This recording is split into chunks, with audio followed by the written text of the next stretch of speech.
নমস্কার বন্ধুরা, আজকে ভিডিওতে আমরা দেখব যে আপনারা সবাই প্রশ্ন করছেন যে বাংলা আবাস যোজনার লিস্ট তো বেড়ে গেছে, 15 ডিসেম্বর তো হয়ে গেল, কিন্তু টাকা কেন ঢুকলো না? সেই বিষয়ে আমরা আজকে সম্পূর্ণ তথ্য দিব। আমাদের মাননীয় মুখ্যমন্ত্রী মমতা ব্যানার্জি বলেছেন যে ডিসেম্বরের মধ্যেই টাকা ঢুকবে, কিন্তু 15 তারিখ তো হয়ে গেল, টাকা কেন ঢুকলো না? টাকা কবে ঢুকবে, কখন থেকে স্টার্ট হবে টাকা ঢোকানো, সবগুলো আমরা আজকে ভিডিওতে দেখে নেব। মাননীয় মুখ্যমন্ত্রী নবান্নের বৈঠকে কড়া বার্তা দিয়েছেন, সেই বার্তাটা কি এখন আমরা জেনে নেব। আবাসের টাকা কবে ঢুকবে অ্যাকাউন্টে? আবাসের টাকা এই মঙ্গলবার ছাড়ে ওই মঙ্গলবার 23 তারিখে থেকে আপনাদের টাকা ঢোকা শুরু হয়ে যাবে।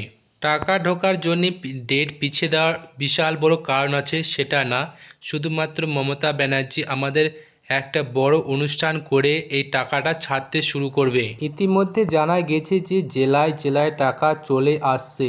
শ্রীমতী মুখ্যমন্ত্রী মমতা বন্দ্যোপাধ্যায় শুধুমাত্র অর্ডার পাস করলেই সে টাকা আপনাদের ব্যাংক অ্যাকাউন্টে ঢুকে যাবে।